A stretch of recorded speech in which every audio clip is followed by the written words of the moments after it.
11 horas e 30 minutinhos na nossa 630 AM.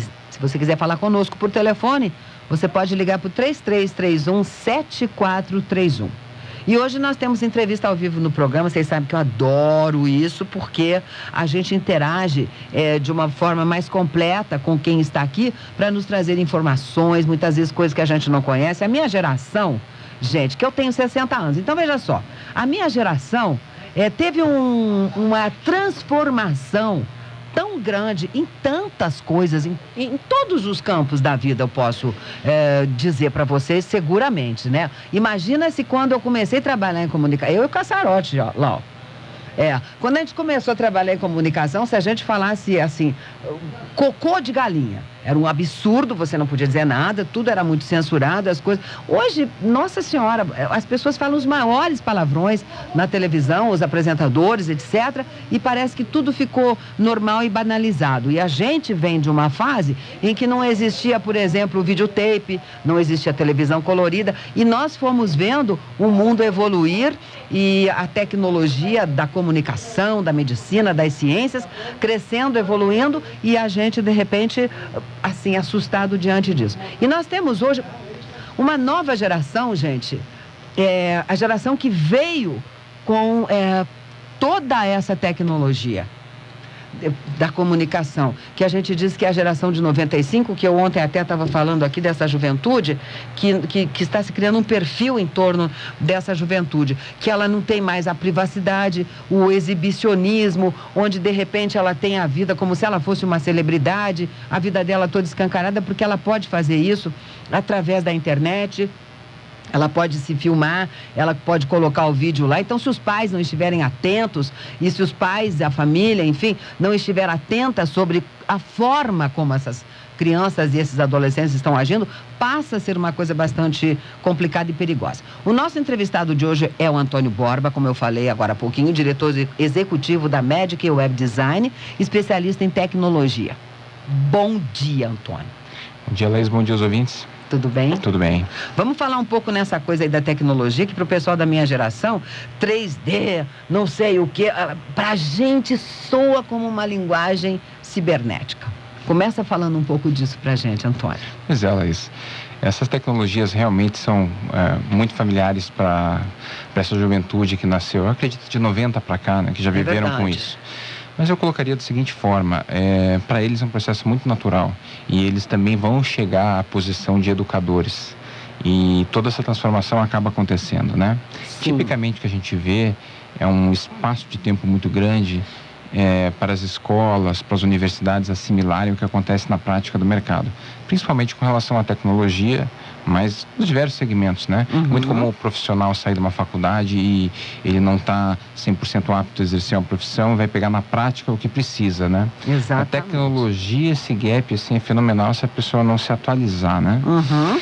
E a gente precisa começar a se preocupar com isso, porque as crianças elas estão nesse mundo, né? Exatamente. Então, quando a gente fala nessa tecnologia ligada à educação dessas crianças, Antônio, eu quero te perguntar uma coisa assim que eu até nem sei se é você que me responde isso, mas nós temos uma rede enorme de professores, por exemplo. Esses professores, eles estão sendo preparados para poder levar essa tecnologia para os alunos? Pelo que eu vejo, não, Laís. Os professores, muitos aprendem por conta própria. Aí você tem aqueles professores mais modernos, aqueles professores mais tradicionais. Eu acho que depende um pouco de cada um. Tá. Como eu comentei, né? A partir do momento que essa substituição de gerações, essas trocas, é uma tendência natural que os professores estejam cada vez mais familiarizados com a tecnologia.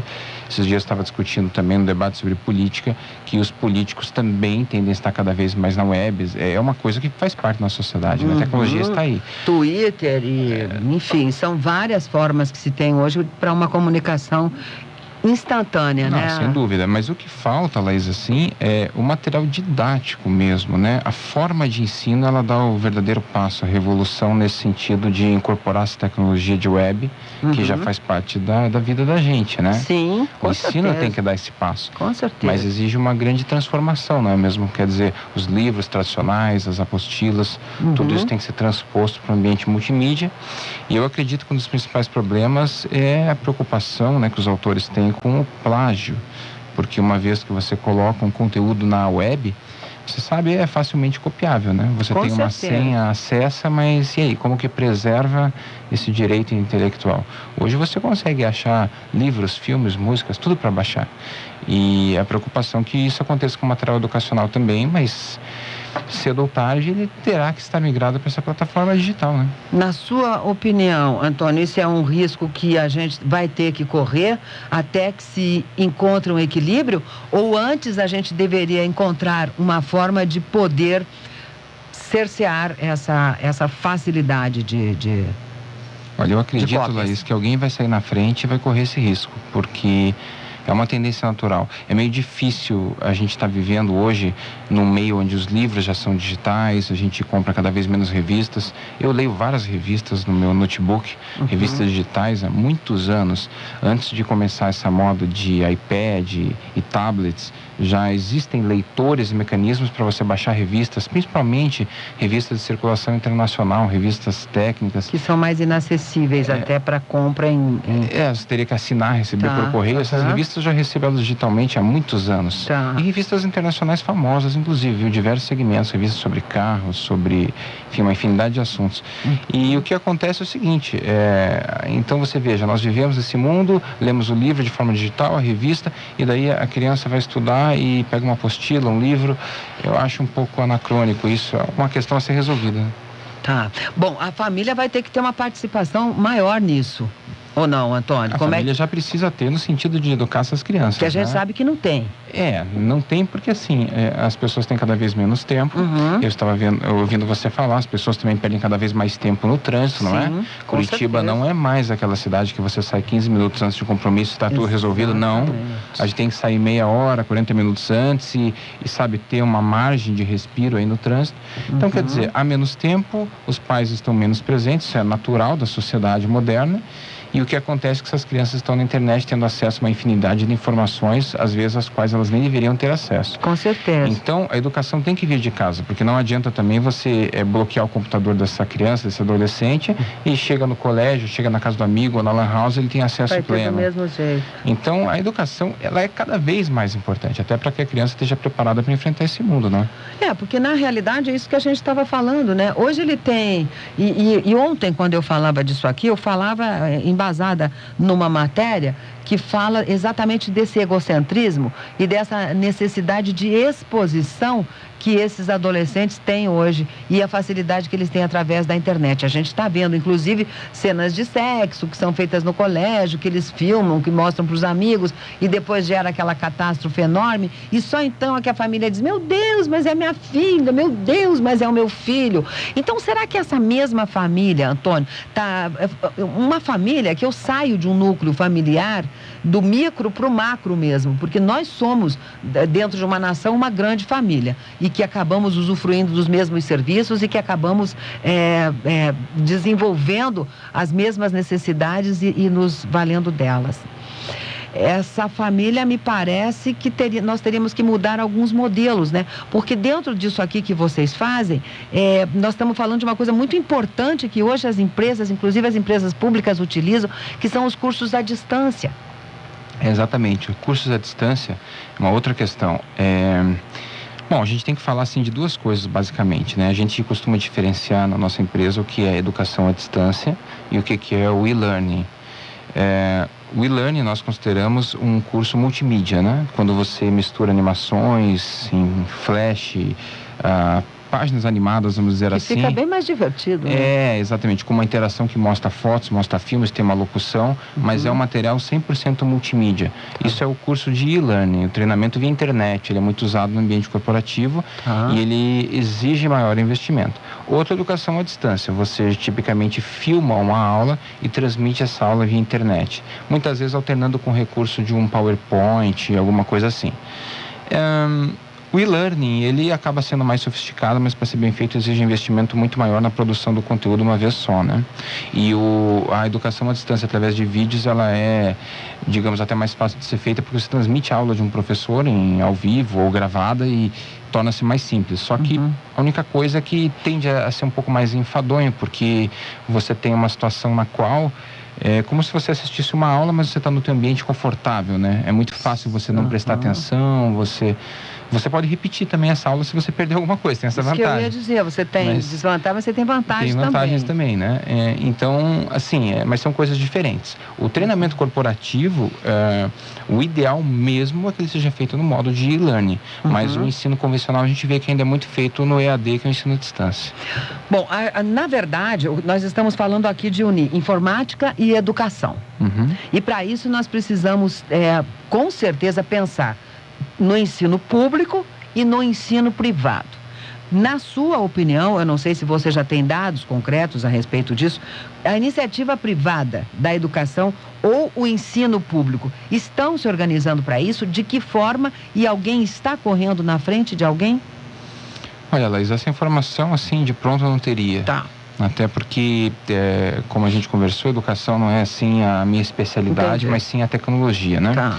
Agora, eu vejo que, como a gente já reforçou aqui, que algo vai ser feito porque essa transformação ela é inevitável, né?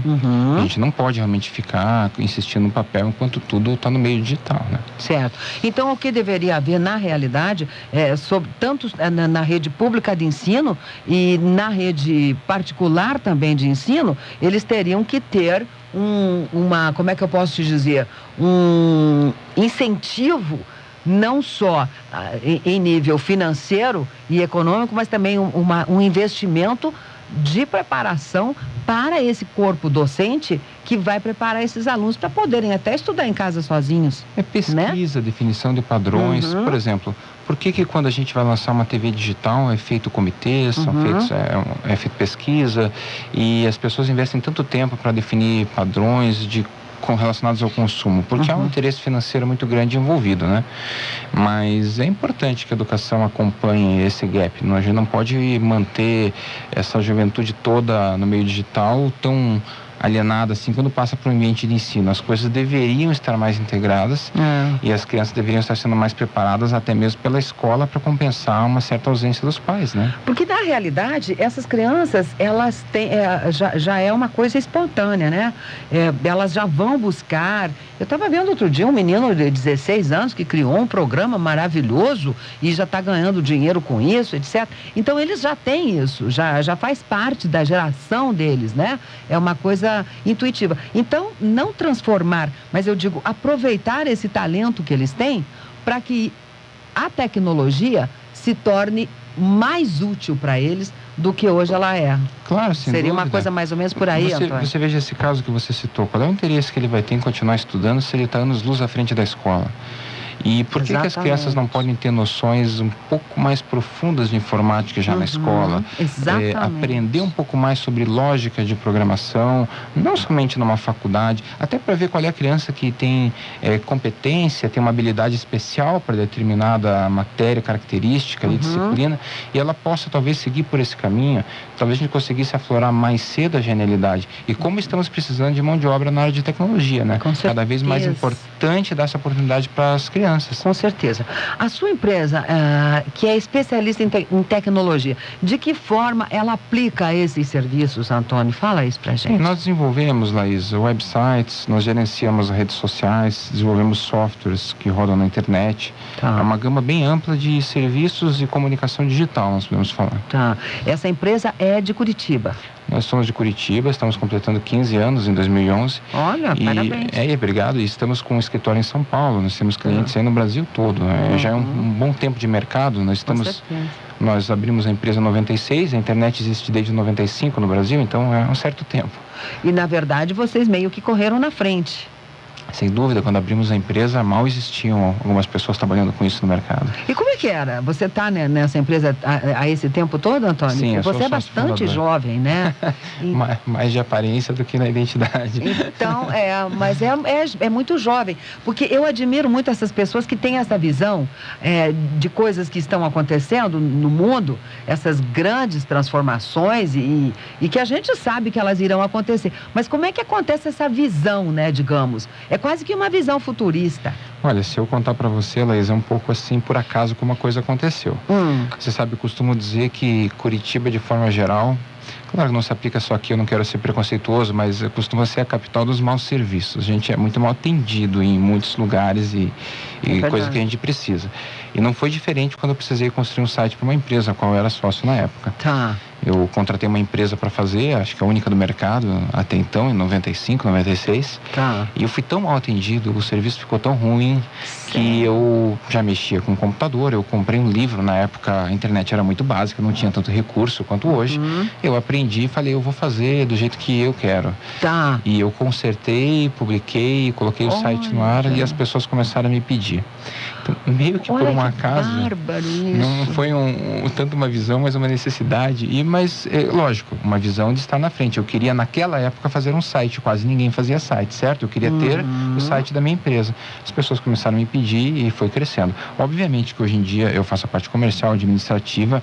Nós temos mais de 50 profissionais em diferentes especializações. Não há como eu colocar a mão na massa. Tá. Mas durante um bom tempo, início da empresa, eu programei e fazia os sites acontecerem. Agora você vê que coisa impressionante, porque eu sempre vivo falando essa coisa aqui dos talentos, que muitas vezes estão ocultos e que a pessoa não tem oportunidade de colocar em prática. Então você colocou um talento em prática, você tornou-se um caso de sucesso dentro de um acaso que você disse que aconteceu e você já tinha um talento para isso. Então, se você não tivesse ousado naquela época, não tivesse sido teimoso de dizer, não, eu quero assim, eu vou atrás. Então, o teu caso, na verdade, Antônio, é um caso que deve servir de exemplo, não só na sua área, mas para muita gente. Você acha que algo não está bem feito o suficiente, que você pode fazer melhor, vai lá e faça, né?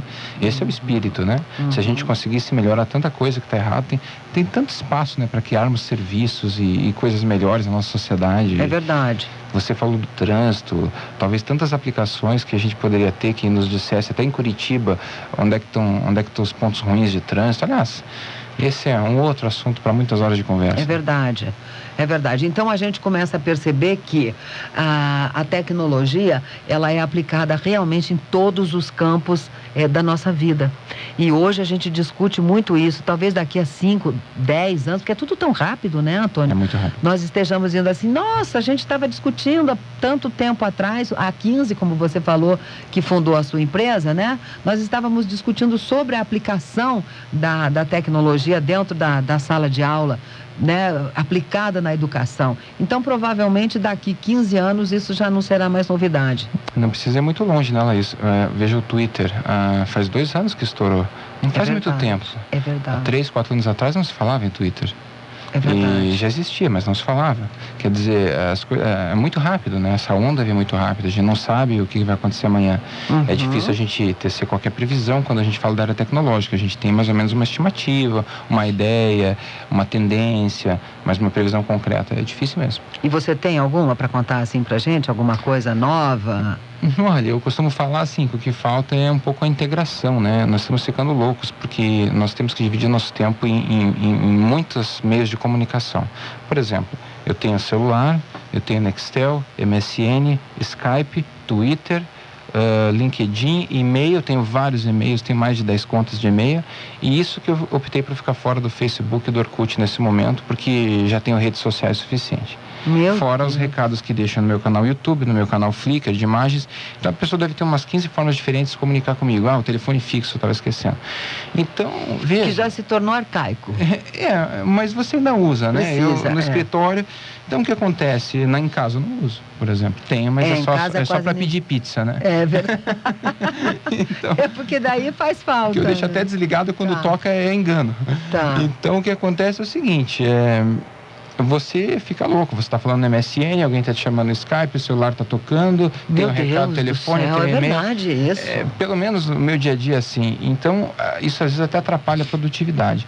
A gente precisa integrar essas redes sociais. Isso que eu ia te perguntar. As pessoas não têm mais tempo de ficar atualizando o MSN, atualiza Twitter, atualiza Facebook. E entra no blog, não sei de quem. Mais blog, mas isso eu esqueci. Também tem um blog, as pessoas deixam muito comentários lá. Então, o que acontece? Não dá, né? A gente precisa integrar, a gente precisa ter uma forma central de comandar tudo isso. Eu acho que esse é o desafio para o futuro. Eu diria que essa deveria, pelo menos, ser uma tendência, porque não há mais espaço em nossas vidas para mais redes sociais, pelo amor de Deus. Tá. Então, na sua opinião, o próximo passo seria uma forma de integrar para que as pessoas concentrem todas essas informações a respeito da sua própria vida, né?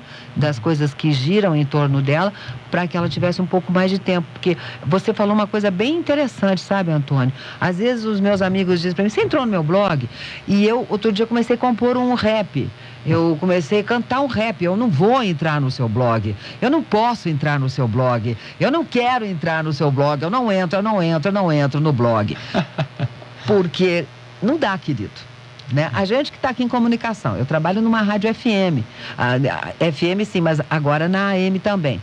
Então as pessoas me dizem, eu recebi um grupo de estudantes aqui outro dia, de uma faculdade nova dentro da Universidade Federal do Paraná, chamada Comunicação Institucional. Eu nem sabia que existia essa nova faculdade e eles vieram aqui para ter uma conversa com a gente, etc. E a gente começa a perceber que quando eu estava falando as coisas com eles, na verdade eles ficaram meio encantados, porque é como se eu estivesse contando um faz de conta para eles da história da comunicação. Você percebe? Entendi. E de repente eu olho para eles, daqui a pouco vou começar a olhar para eles como um ET, porque eu tenho 60 anos e não parei de trabalhar dentro da minha área. Então eu vi todas essas evoluções. Agora eu cheguei num ponto que eu não consigo ir para frente. Eu deleto as informações e agora mesmo, ali embaixo na produção, eu estava pedindo para uma locutora jovem aqui, que está mais habituada com isso, que simplesmente colasse uma matéria e conseguisse imprimir para mim apenas o conteúdo que eu queria, porque eu não consigo mais gravar isso. Então, também não dá para esquecer essa geração, que eu nem vou dizer que seja dos 60, mas, dos 50 anos para cá, que é uma geração que ainda está ativa e que, de repente, o raciocínio dela não acompanha mais nada disso que você está falando aí. Olha, até eu, determinados dias, tenho dificuldade para acompanhar, preciso de tomar um energético, alguma coisa assim, porque exige muito, né? Quando chega no fim do dia, você tem uma certa estafa mental. Com certeza. Pelo excesso de atividades. Então, aí que tá. Eu acho que a grande busca por uma solução é isso, porque não adianta todas as tecnologias, nós vamos ficar cada vez mais escravos dela. A tecnologia não está nos libertando, está nos tornando escravos, né? Se você observar, é isso que está acontecendo. Nós temos mais obrigações. Eu tenho que responder o Twitter, eu tenho que responder a mensagem no blog, eu tenho que publicar um artigo. E o que é isso, né? Onde a do isso celular, é o amigo te convidando para almoçar, ou seja, uma resposta imediata que você tem que dar e às vezes você não pode parar para dar aquela resposta. Pois é, né? Você tem que estar plugado em 220 o dia todo, né? Pressiona, né, Antônio? Então, seria muito bom, assim, se através a pessoa te desse um número único e com esse número você tivesse acesso aos contatos dela. Ai, que maravilha. E tudo fosse gerenciável e autogerenciável, autoatualizável, né? Mas quem é que vai centralizar isso? Quem é que vai resolver isso? Quem é que vai resolver isso? São empresas diferentes, mas esse seria o certo. Só para você manter os contatos dos seus amigos e contatos comerciais atualizados, a pessoa muda de emprego, ela muda de endereço, muda telefone, muda celular, muda MSN. Só para você manter isso já é um trabalho assim diário. Todos os dias eu tenho algum contato para atualizar, né? É verdade. E sincroniza e atualiza e assim vai, né? Então seria bom, por exemplo, ligar meu MSN, eu ver através dele a localização geográfica dessa pessoa, eu poder acompanhar as atualizações de uma forma centralizada. Mas não há uma resposta para isso, né? Eu acho que é um desafio futuro aí. E de repente é um desenvolvimento natural que as empresas vão também encontrando saídas, a sua empresa, por exemplo, né? Olha, eu acho que isso a gente depende mais de uma mega empresa como um Google ou Microsoft que resolva unificar tudo e a coisa dê certo. Nesse sentido, assim, essa dominação do mercado, ela pode ter um aspecto positivo. Eu vou dar um exemplo. O Outlook da Microsoft é um software utilizado quase que universalmente para agenda, né? Marcar reuniões. Então a pessoa manda para você um convite de Outlook, você aceita, já fica na tua agenda gravado, é meio que um padrão. Então a Microsoft domina? Sim, mas é negativo? Eu não vejo dessa forma. Eu vejo que essa padronização é muito boa para o ambiente corporativo, esse padrão que se formou ao redor de um software corporativo como o Outlook, por exemplo. Eu gostaria que mais pessoas utilizassem, não querendo fazer propaganda, porque eu não sou revendedor Microsoft nem nada, mas é uma ferramenta boa. E eu acho que algo assim deveria ser feito por uma empresa como o Google, por exemplo. Uma rede social universal, alguma forma de unificar todas as redes, um ambiente poderoso que as pessoas aderissem em massa e isso facilitasse nosso dia a dia. Seria bom, por que não? Precisa de uma empresa com presença mundial para oferecer isso, não há outra forma disso acontecer. Não há outra alternativa. Maravilha, Antônio. Eu gostei muito de conversar com você, gostaria de conversar mais com você, porque tudo isso que você está me dizendo, eu estou sentindo, né? Porque eu sinto essas necessidades como comunicadora, como cidadã, enfim. né? Como uma pessoa que se utiliza de todos esses meios que hoje nós temos à nossa disposição e que a gente muitas vezes não consegue lidar porque a gente não entende muito bem qual é a química que envolve isso, sabe? Eu acho que existe ainda um grande segmento da sociedade, me corrija se eu estiver errada, que não entendeu as aplicações dessas tecnologias dentro do dia a dia. Pois é, eu concordo com você. Essa velocidade, esse excesso de informação leva a isso, né? E uma coisa que está acontecendo muito é a microespecialização. As pessoas cada vez mais são especializadas em pequenos segmentos do vasto repertório de informação que nós temos, né?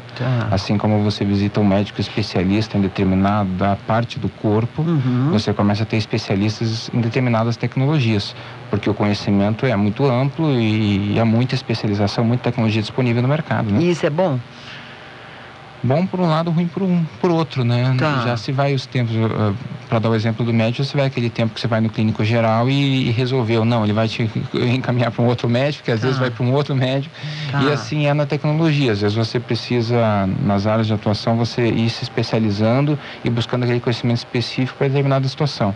É bom quando você consegue resolver e achar aquela pessoa que é exatamente o que você precisa, mas assim, é mais difícil até para o ser humano lidar com isso, porque o conhecimento geral, ele é importante. E a gente vê pessoas que detêm conhecimento muito vasto sobre determinado assunto, mas o conhecimento geral é muito deficiente em outras áreas, né? E eu acho que cada vez mais vai ser difícil passar esse conhecimento geral para as pessoas, porque há tanto conhecimento, até para a criança, né? Aprender sobre tudo, história, política, geografia, e ainda se especializar num conhecimento, vai se tornando mais difícil. A tendência é que o conhecimento geral se perca, mas daí o que acontece? A tecnologia o resgata. Certo. Do lado bom, porque todo esse conhecimento histórico está disponível na internet, numa Wikipedia, em sites. Então, esse é o lado bom. A tecnologia, ela também preserva tudo isso, essa informação que nós não temos capacidade de assimilar. Vamos falar assim, que estaria perdida se estivesse nos livros, né? Isso vai ser tudo salvo e está tudo arquivado na internet. E muito interessante essa explanação que você fez agora, porque exatamente porque você nos remeteu lá no começo da conversa, e agora a gente vê a importância da aplicação disso dentro da educação formal, certo? Porque essas pessoas, elas vão aprender academicamente, elas vão aprender corretamente como lidar com esses dispositivos todos que se colocam ali. Pois é. E conseguem um ordenamento, talvez, de postura. Bacana isso. Pois é. E hoje em dia, como tem muita informação disponível, é difícil incentivar a criança e os jovens a prestarem atenção naquele conteúdo mais formal. Mas eu, por exemplo, gostaria de ter um conhecimento maior de história, por exemplo. Que é uma disciplina que eu não gostava. Eu gostava de ciências exatas. Mas o que aconteceu? Eu não prestei atenção tanto na época, eu nunca fui um mau aluno. Mas essa informação, eu hoje já não tenho paciência para estudá-la. Ela passou batido. Passou, muita coisa passou, deixa. Eu gostaria de estar melhor informado nesse sentido, mas não dá, você acaba fazendo escolhas, você acaba optando por uma matéria, uma disciplina que você se identifica mais. Que no meu caso foi física, matemática. E o que acontece? Como que a gente dá essa opção para as crianças, né? É verdade. Não, quando você falou aqui física e matemática, eu até estremeci, né? Porque, na verdade, eu não tenho nada a ver com isso. Também, para mim, passou em branco isso. Mas você deve estar muito bem em história, exatamente. né? Eu já fui mais para história, línguas, né? O português, principalmente. A geografia, que são coisas que eu gosto. Cultura geral, importantíssimo. Exatamente. Que é, na verdade, o que me abastece profissionalmente. Mas hoje, com o Google Maps, você não precisa mais saber geografia, né? Agora não precisa. Agora, uma porção de coisa, o tio Google, como a gente fala, vai lá no tio Google que ele resolve esse problema todo. Dizem que daqui a pouco ele vai saber até o que a gente quer fazer. Nossa Senhora. Será que vai chegar esse dia? Vai, ele sabe o nosso comportamento, ele monitora. Ele vai saber, vai adivinhar até o que a gente quer pesquisar, quase isso. Nossa Senhora. Já faz, de certa forma. Já faz, de certa forma. É um pouco assustador para mim, te confesso. Pois é um novo paradigma, né? As coisas mudam e a gente tem que estar preparado para isso, né? Maior exposição e maior acesso às informações. Verdade. Antônio, muito obrigada. Eu adorei que você tenha vindo aqui, tenha se disposto a vir aqui generosamente para nos dar essa entrevista e nos deixar um pouco mais antenados realmente com a tal da tecnologia. Ok, isso foi um prazer. Os microfones ficam à sua disposição aí para mais. Muito obrigado. Eu gostaria de deixar meu blog para quem quiser visitar. Ótimo. Eu sei que talvez você não tenha tempo, você vai dizer que não vai visitar meu blog. Pode ser que eu visite para passar o rap para você pronto já. Mas é www.antonioborba.com. www.antonioborba.com. E aí, gente, nós vamos nos antenando com o mundo. Muito obrigada mais uma vez.